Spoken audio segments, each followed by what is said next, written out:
Seriously, marrying you was a huge mistake. A wife who can't cook is a failure.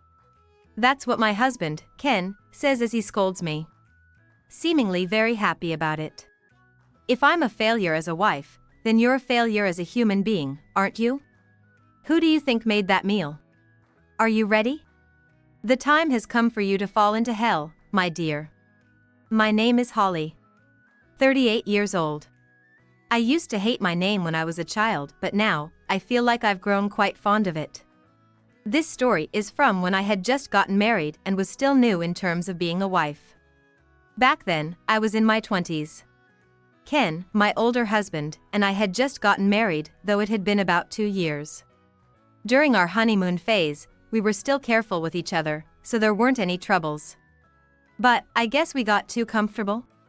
From this point on, I started to get irritated with Ken more frequently with again. Ken was in sales at a certain company, and his department had a lot of meetings. And lots of dinner or parties with clients. The workplace itself was a bit unique. If someone didn't participate in the dinner and parties, they would be labeled as a non-team player and a loser. I knew about this even before we got married because Ken told me, and I thought it was part of his job, so I didn't mind. As long as he told me in advance, it was fine. Then, I wouldn't need to make dinner for him, and I could go to sleep without waiting for him to come back. Having a night to myself once in a while isn't too bad, right? That's why we had made a promise to always contact each other if we couldn't come home. However, Ken gradually started going out without contacting me. Ken, who was in his 20s when we first married and now in his 30s, seemed to get drunk more easily. There were nights he would come home drunk as a skunk, lying face down at the entrance, or laughing loudly by himself. Because of this, I couldn't get a good night's sleep. The wasted effort of making dinner he wouldn't eat increased, and there were nights I waited up for him until late. I eventually stopped making elaborate dinners, and if he didn't come home by 10 p.m., I would just go back to our bedroom. It would be one thing if he felt bad about not contacting me. But there wasn't even a hint of remorse. When I asked him, "Why didn't you contact me?" he would stubbornly say, "I was too busy and forgot." It's bad enough it happened once, but he would forget again in the same week I reminded him, which is just infuriating. It seemed like he had no intention of changing his behavior. It felt like he thought he could do whatever he wanted because I would always be there. But, if I could overlook that, our relationship was actually very good. Even after 2 years of marriage, we would always go on dates if we had the time, and there was never a lack of conversation when we were together. He would help with chores on his days off, and he would always take a day off to celebrate my birthday. I knew there were more good points than bad, and it was fun being together. So, I thought, it's natural for some issues to come up when you spend a lot of time together, and continued our life as usual. That was until we had a child. After we started raising kids, our relationship changed drastically. And not for the better. With me exhausted from childcare, Ken would leave things out everywhere. And yet, why is the house so messy? You can't use childcare as an excuse to slack off on the housework. Shut up. You're the one who made the mess. The problems didn't stop there. One day, we took our child to a food court at a nearby mall. Man, food courts are exciting no matter how old you get. I'm gonna have a steak. Excuse me? The steak place Ken wanted to eat at had a long line. We have a kid with us. Are you seriously planning to wait in that line? Really? Anyone who has raised a small child knows they can't wait for long. Sure, some kids are quiet and can wait, but our little hungry monster will start crying if they get too hungry. On top of that, I wasn't happy about the steak choice. Our child is just 3 years old. Naturally, they can't finish a full serving at a restaurant. Usually, we'd pick something like pasta, which I can share with them at a diner. Yet, choosing steak makes me think he didn't consider our child at all. I wonder if some men just don't get it unless it's pointed out to them. Since becoming a mother, there's been a big divide in how my husband, Ken, and I think. Trying to get our picky eater to have some vegetables leads to Ken scolding me, saying, "Don't force the kid too much." And if I scold our child for running around without drying off after a bath, Ken laughs and says, "You were ranting about me leaving things messy, but lately, you've been getting irritated too easily." I'm just trying to prevent our child, who has low immunity, from catching a cold. Yet, I'm not lashing out at our child, but Ken starts calling me a monster mom. Defending our child, he'd say, "Look, the monster mom is getting angry again." Scary, huff, making our child join in with, "Monster mom is scary." Real monster moms are nothing like this. I'm still on the nicer side. Around that time, Ken got promoted at work, so the dinner became more the responsibility of his colleagues, and he had more desk work. This meant more family time, which should have been nice, but for me, it just meant more stress. Since his promotion, Ken has been using his tiredness from work as an excuse to do whatever he wants at home. Leaving things messy was the norm, but he also started eating snacks we bought for our child, not properly putting away his laundry, and leaving the fridge slightly open after use. There's no end if I start listing his sloppiness. Before I knew it, I was scolding Ken more than our child. Do we have 2 kids? No, wait, we're supposed to have only 1 child. But Ken, far from reflecting, seemed not to understand why he had to be scolded so much. Each time I scolded him, he frowned unpleasantly. If he doesn't want to be complained at, I wish he'd behave properly. But it seems that thought never got through to him. Instead, he started saying, "You've become colder since we got married." I feel cheated. What? Am I the bad one here? Is there really no fault on Ken's part? I'm not sure if I'm sad or frustrated, but I felt utterly empty. Naturally, this led to arguments with Ken. And after that, Ken started going back to parties more often. I was invited by a colleague, he'd say, but I think he just wanted to avoid getting nagged at home and having to see me. It's sad to think where the gears in our relationship started to misalign, considering how close we were. Even so, I hadn't come to dislike Ken. Perhaps if I had, I might have easily decided on divorce. But I couldn't shake off the thought that Ken wasn't like this originally, he must be able to change. We had a child, and I wanted to go back to being a loving couple. But contrary to my wishes, Ken's attitude grew colder by the day. If I tried to address our child's pickiness with food, he'd retort, "It's because your cooking sucks." When I expressed concern about his frequent drinking for his health, he'd say, "I have to go out because your cooking is bad." I wondered, why am I suddenly being called a bad cook? Have I always been making terrible meals? Was it my seasoning, or had Ken's taste changed? Or maybe, I'm just tone deaf when it comes to taste and have been serving bad food all along. Honestly, I had no idea. I tried various seasonings and probably did go through a phase where my cooking really was terrible. I thought my seasoning was light, but maybe, being tone deaf, I actually made it too strong? Once I started doubting, I couldn't tell anymore what the right seasoning was. Even our child said my cooking was bad, and I just didn't know what to think anymore. It seems there's something like yips in cooking too, just as in sports. Still, I kept experimenting and trying to improve my cooking skills when one day, Ken suddenly brought home about 5 colleagues from work. He said they were going to drink with my homemade meals that night. I hadn't been consulted about this at all. But the colleagues were already set on having dinner at our place, making it impossible to refuse. Fortunately, I had ingredients in the fridge, so I decided to just go ahead and prepare the meal. Watching me, Ken smirked for some reason, which made me feel somewhat uncomfortable as I got the food ready. Cooking for 5 was quite a task, but I managed to serve up some dishes that young men typically enjoy. "What?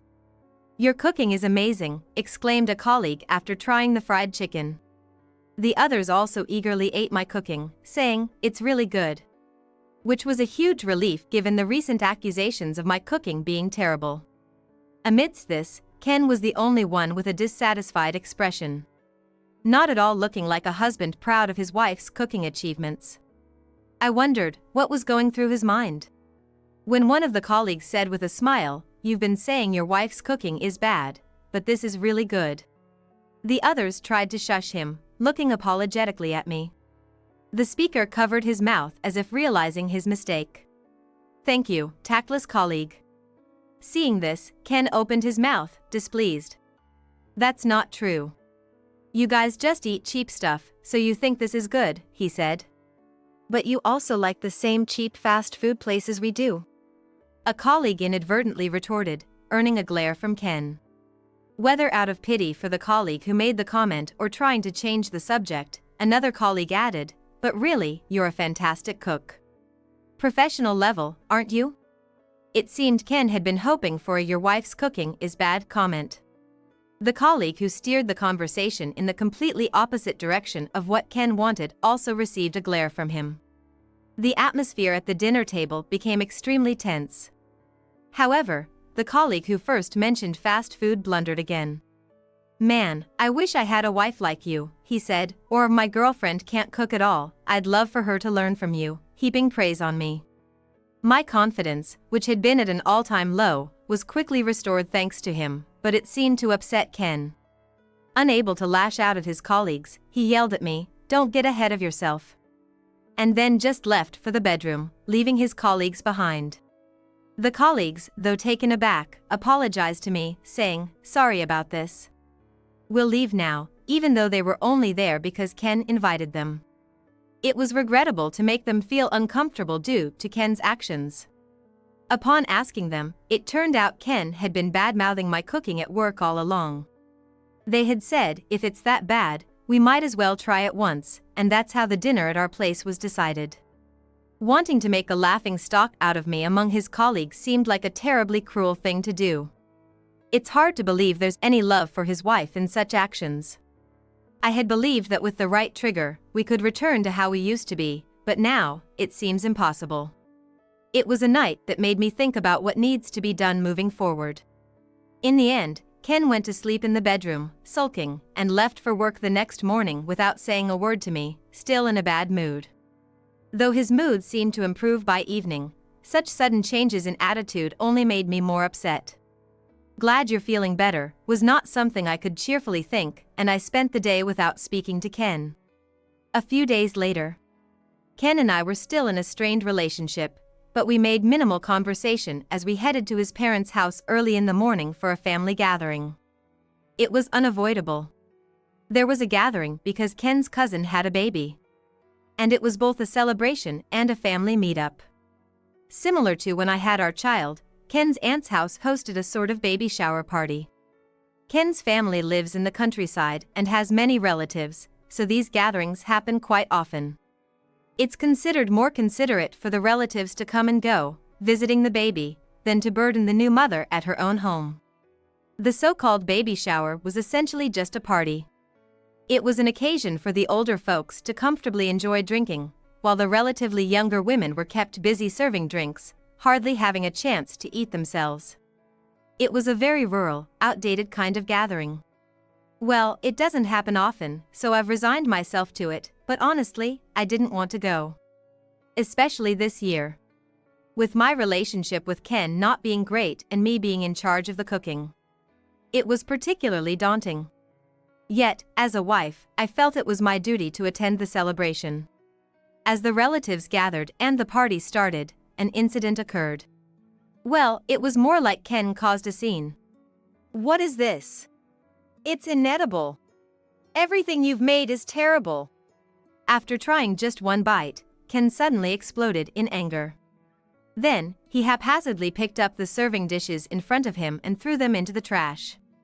As the relatives watched in shock, Ken continued to throw the dishes from the table into the garbage can. There were about 30 servings in total. The trash cans were getting filled one after another. "Hey, what are you doing?" Even as I desperately tried to stop him, Ken ignored me. The male relatives also tried to restrain Ken and prevent him from throwing the food into the trash, but he didn't care and kept dumping the serving dishes on the floor. "Great, now I'm embarrassed in front of the whole family gathering." Ken glared at me and spat out those words. "Huh? What are you suddenly going on about? Suddenly? Did you even taste this food? It's unbelievably bad. Really, marrying you was a huge mistake." A wife who can't cook is a failure. Saying so, Ken pointed at me dramatically with his index finger. If this gesture was paired with "the culprit is you," it would be the climax of a suspense drama. Ken must feel so satisfied declaring my cooking terrible in front of all the relatives. The relatives began to agree, saying, "True, this year's dishes are a bit off," and Ken looked pleased, as if to say, "See? I told you so." I spoke up, as if it were the scene in a drama where the motive is revealed. "It's hard to tell you, but..." "What?" "I'll listen to your excuse." Ken, thinking he's right based on the reactions around him, spoke to me in a completely condescending manner. So infuriating. But the time for such complaints is now, or rather, this very moment. Because I am not the culprit who made the terrible food. Emily over there made it. What? As I pointed out, the air froze in an instant. Ken's expression, smug with a satisfied smile, froze as well. Suddenly, the center of everyone's attention, Emily began to frown slightly and then started sobbing heavily. Oh dear. Simon, Ken's brother, tried to console the sobbing Emily. Yes, Emily is Simon's fiancée. Their marriage was set for this summer, and she was almost like a member of the family already, which is why she was invited to this banquet. As the air turned as somber as a wake, a flustered Ken asked me, "What do you mean? Weren't you in charge of cooking this time?" To that, my mother-in-law chimed in from the side, "Emily wanted to learn our family recipes and has been coming over to our house lately to learn cooking, so we let her take charge this time." Ken, mouth agape, asked me, "Then, what did you make?" "I didn't make anything. I just helped with peeling and plating this time." "What?" Ken was at a loss for words, while Emily cried out, "I knew it, even if I practice, I'm just bad at cooking." Simon consoled her, "It's not that you're bad at cooking, it's just about getting used to it. With practice, it'll get better." Yes, Emily was truly bad at cooking. Having lived at home for a long time, she had hardly done any cooking. She's the legendary figure who couldn't even make instant soup properly because she once forgot to press the button to boil the water in an electric kettle. Emily might be a bit silly, but out of genuine interest in learning to cook, she followed my mother-in-law to learn. "Emily, don't cry, I can cook too, it's no big deal." It is a big deal. Simon doesn't understand my feelings at all.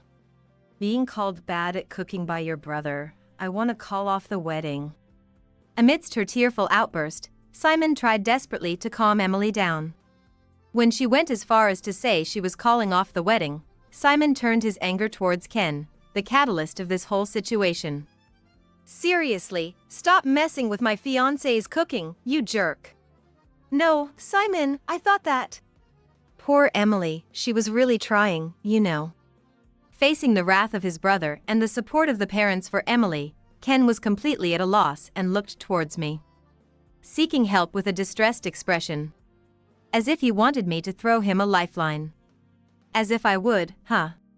"You're always saying my cooking is terrible, but can't even tell who made what. Maybe you're the one who's taste challenged?" "No, usually it's much better. Today was just really bad, and..." I can't take this anymore. I'm definitely not getting married. My husband, caught off guard by my comment, and Emily, bursting into tears again, turned the scene into complete chaos. Thinking it was bad, Ken also desperately tried to explain to Emily, "That's not what I meant," but it was too late. Simon, absolutely furious, slapped Ken on the cheek, while my in-laws sighed in disbelief. I felt bad for Emily, but this situation was incredibly advantageous for me. When exactly was the cooking ever good? What? My husband froze at my question. Did you know I've been serving store-bought ready meals lately? Huh? He looked at me, completely baffled, to which I smiled back. What do you mean? It wasn't homemade? Yep. Why? Because I was tired of being told it was bad. I wanted to see if you really can't taste, or if I'm the one who can't cook. It turns out the answer was clear since you complained even about the ready meals. Don't start with those absurd lies.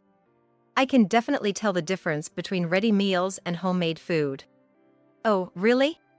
Should I show you the receipts from when I bought those meals? What? You have them? Of course, I bought them, after all. At this point, my husband fell silent, perhaps realizing the futility. Simon, having listened to the entire conversation, exploded, "Don't drag me into your marital dispute." A perfectly reasonable complaint. Emily, seemingly determined to break off the engagement, placed her engagement ring on the table and continued to sob. Simon, unable to contain his anger towards my husband, mounted him and yelled, "I'll sue you if this leads to a breakup because of you." Though a lawsuit might be impossible or difficult to win due to family disputes, Simon's sentiment was painfully clear.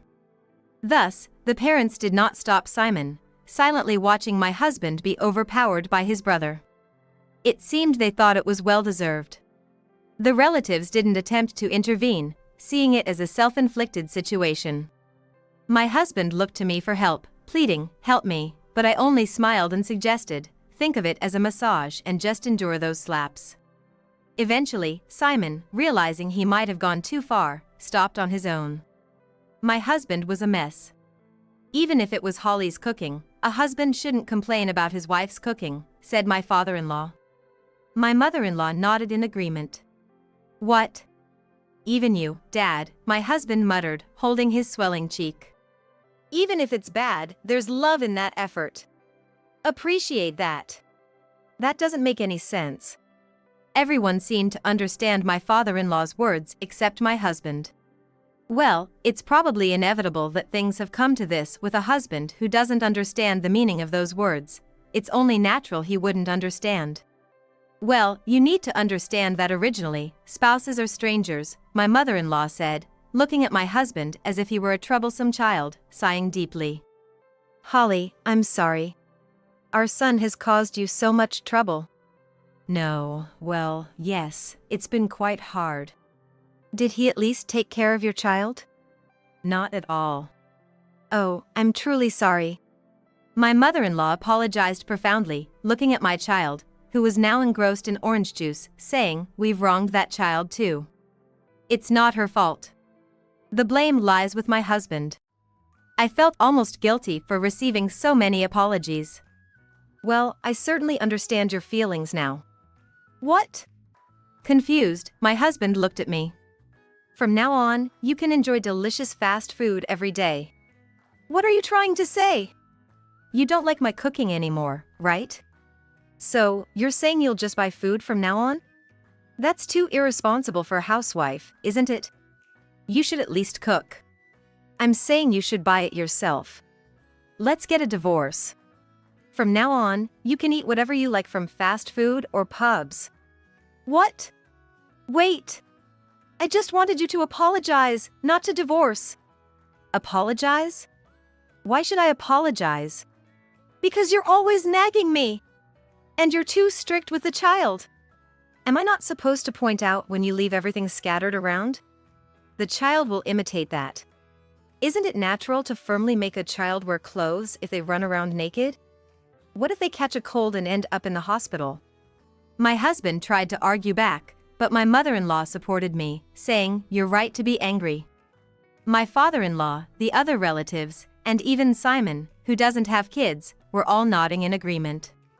My husband was the only one looking puzzled, as if to say, "Is that how it is?" Just with that one sentence, "It's clear how little you've participated in parenting," said my father-in-law. Well, Holly, you can certainly live on your own.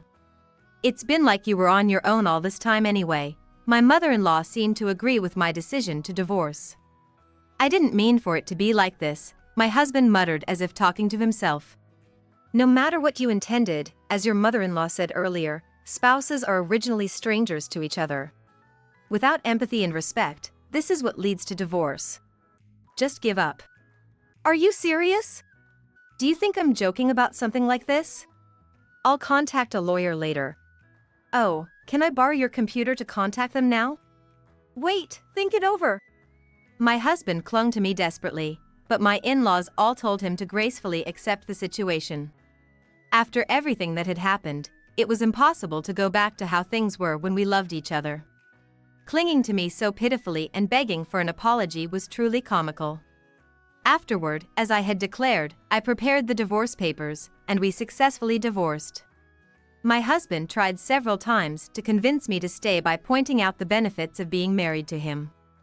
Unfortunately for him, a woman's heart isn't swayed by benefits. Love and respect are essential in a marriage, after all. After we divorced, my husband apparently became the subject of behind-the-back talks at his workplace, saying he had such a great wife and treated her terribly, it was only a matter of time before they divorced. This gossip gradually spread among his coworkers, and he became known as cold-hearted, diminishing not just his work but his everyday credibility. While everyone maintained the minimum necessary work-related interactions, he was no longer invited to casual outings or events by his peers. My husband, who once thrived on being admired by others, was completely demoralized by this situation and felt so out of place that he resigned from his job. But the world isn't kind enough for a man over 35 to easily find a new job. He struggled to explain his reason for resigning during interviews and ended up in a job with more work, less pay, and no prospect for promotion compared to before. He's constantly berated by an unreasonable senior and laments, "I shouldn't have left my previous job. I shouldn't have gotten a divorce." You might wonder why I know so much about my ex-husband after we divorced. Actually, I ended up teaching Emily how to cook. Despite initially requesting a breakup, Emily's love for Simon didn't fade. She decided to improve her cooking skills before getting married, and my mother-in-law suggested she might learn from me, even though I was no longer part of the family. Having felt a sense of satisfaction when Simon stood up for me that day, I wanted him to be happy. So, I agreed to help if it meant acting as their Cupid. Therefore, while I have no direct contact with my in-laws, I hear about them and my ex-husband through Emily. I thought I might feel pulled back hearing about my ex. But surprisingly, I didn't feel much of anything. Well, it's probably because it's just too pathetic. Eventually, Emily improved her cooking skills and married Simon. It seems my ex-husband is still not on good terms with anyone in the family, but everyone supports Emily, which is his own doing. As for me, I started sharing my cooking on social media after being constantly told by my ex that I was a bad cook. My following gradually grew, and I even gained many fans. And now, I've just secured a deal to publish a cookbook based on my recipes. Yay! There's also talk of a collaboration menu with a restaurant, making my days busily happy. To be honest, after the divorce, I was anxious about being a single mother. Finding work was tough as a former stay-at-home mom, and I even lost a job because I had to leave early too often due to my child's frequent illnesses. But I always made sure to serve homemade meals, no matter how busy I was. Especially since my child has atopic dermatitis. I continued to incorporate vegetables and additive-free items into our meals, hearing it was good for us. Even when I was deceiving my husband with ready meals, I always made sure to cook the same dishes from scratch for our child. Thanks to my efforts, my child's eczema has almost completely calmed down without the need for medication, and despite my initial struggles, work as a chef started to pick up. They say perseverance pays off, and truly, my hard work has borne fruit. My child, who used to be picky, now dislikes nothing. I'm so glad I persisted. After learning cooking in school home economics classes, my child has become interested in cooking with me. They dream of becoming a good cook like me and opening a restaurant. It's a childlike dream, so whether it will come true, I don't know, but if my child does open their restaurant, I want to be the first customer. I want to continue making delicious, love-filled meals for my child and for my own health. That's what I'm thinking.